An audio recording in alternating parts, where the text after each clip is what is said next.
बिस्मिल्लाहिर्रहमानिर्रहीम। Alkyl halides का nomenclature start करते हैं।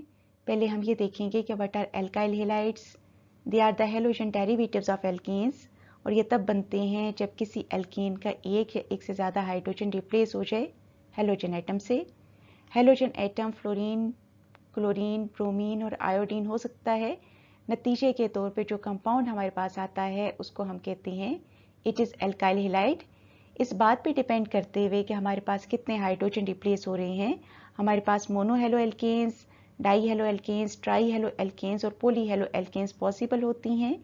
मोनो हेलो एल्केन में एक हाइड्रोजन रिप्लेस हो जाता है हेलोजन से। डाई हेलो एल्केन्स में दो हाइड्रोजन एटम्स रिप्लेस हो जाते हैं हेलोजन एटम से। और ट्राई हेलो एल्केन्स में तीन हाइड्रोजन एटम रिप्लेस हो जाते हैं हेलोजन एटम से। इसी तरह से पॉली हेलो एल्केन्स में कई हाइड्रोजन एटम्स रिप्लेस हो जाते हैं हेलोजन एटम से। हम मोनो हेलो एल्केन्स को एल्काइल हेलाइड्स कहते हैं, जिनका जनरल फार्मूला RX है।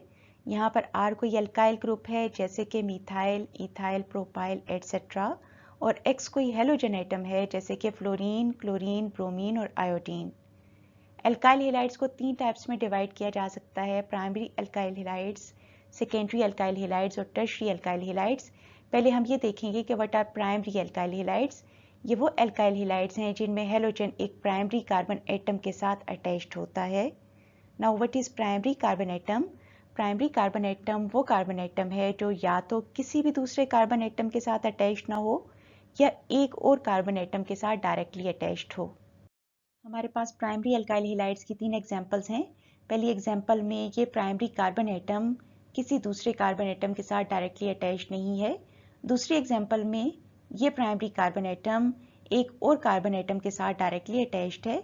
और तीसरी एग्जांपल में भी प्राइमरी कार्बन एटम, जिनको हमने स्टेरिक से शो किया है, एक और कार्बन एटम के साथ डायरेक्टली अटैच्ड है। अब हम ये देखते हैं कि what are secondary alkyl halides. ये वो एल्काइल हेलाइड्स हैं जिनमें हेलोजन एटम एक सेकेंडरी कार्बन एटम के साथ अटैच्ड होता है। अब सेकेंडरी कार्बन एटम क्या है? ये वो कार्बन एटम है जो कि दो दूसरे कार्बन एटम्स के साथ डायरेक्टली अटैच्ड है।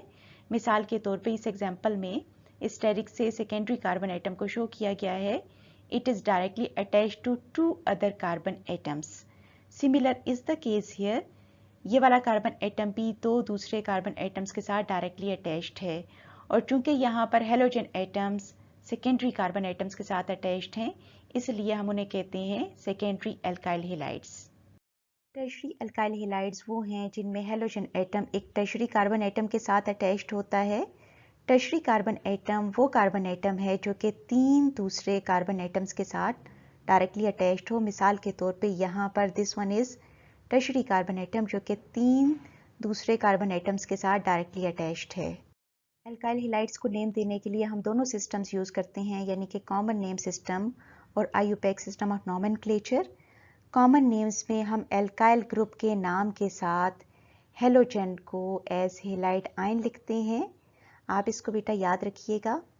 मिसाल के तौर पे यहाँ पर हमारे पास इस कंपाउंड में the alkyl group is ethyl group and the halogen atom which is written as halide ion is chloride. Therefore the name of this compound will be ethyl chloride. इसी तरह से आइसोप्रोपाइल के साथ जब ब्रोमीन अटैच्ड हो जाए तो इसका नाम हो जाता है isopropyl bromide. This one is n-butyl group and it is attached to bromide. Therefore the name of this compound is n-butyl bromide. और यहाँ पर चूंकि टर्शियरी ब्यूटाइल ब्रोमाइड के साथ अटैच्ड है, इसलिए इस कंपाउंड का नाम हो जाएगा tertiary butyl bromide. Alkyl halides की IUPAC नेमिंग के लिए तीन रूल्स हैं। सबसे पहले हम पेरेंट चेन को सिलेक्ट करते हैं। इसके लिए हम कार्बन एटम्स की लॉन्गेस्ट चेन को सिलेक्ट करते हैं, क्योंकि हम ये समझते हैं कि alkyl halides are the halogen derivatives of alkane. इसका ये मतलब हुआ कि पेरेंट कंपाउंड यहाँ पर एक एल्केन होगा। उसके बाद हम सब्स्टिट्यूएंट्स को नेमिंग देते हैं। हेलोजन्स को नेम दिया जाता है एज हेलो ग्रुप। इसका मतलब ये है कि फ्लोरीन को फ्लोरो के तौर पे शो किया जाएगा, क्लोरीन को क्लोरो, ब्रोमीन को ब्रोमो और आयोडीन को आयोडो। पोजीशन ऑफ सब्स्टिट्यूएंट को शो करते हुए हम उस कार्बन एटम का नंबर लिखेंगे जहां पर हेलोजन ग्रुप अटैच्ड है, और उसके बाद एक हाइफन लगाएंगे, name of the hello group लिखेंगे। इस मेंशनिंग में हमें हमेशा अल्फ़ाबेटिकल ऑर्डर को फॉलो करना है, यानी कि ब्रोमीन पहले मेंशन होगा, क्लोरीन उसके बाद, फ्लोरीन उसके बाद और आयोडीन उसके बाद। तो हम एक हेलो एल्केन के नेम को कैसे शो करते हैं? Number of carbon atom to which the substituent is attached hyphen name of halo group. यहाँ पर कोई स्पेस नहीं होगी बल्कि नेम ऑफ पेरेंट एल्केन इससे ज्वाइन करके लिखा जाएगा। एक चीज़ याद रखिएगा, एल्काइल हेलाइड्स में मिथाइल, इथाइल यानी कि एल्काइल ग्रुप्स प्रेजेंट हो सकते हैं। आपने उनके भी अल्फ़ाबेटिकल ऑर्डर को माइंड में रखना है। इन एग्जाम्पल्स का पर्पस स्टूडेंट्स को ये बताना है कि जहाँ कहीं एक से ज़्यादा स्ट्रक्चर्स बनने की पॉसिबिलिटी होती है, हमें clearly position of the substituent show करनी पड़ती है। हमारे पास पहले 3 एग्जाम्पल्स में मीथेन है। मीथेन में एक ही कार्बन एटम होता है, इसलिए जो भी सब्स्टिट्यूएंट आएगा उसी एक कार्बन एटम के साथ अटैच्ड होगा।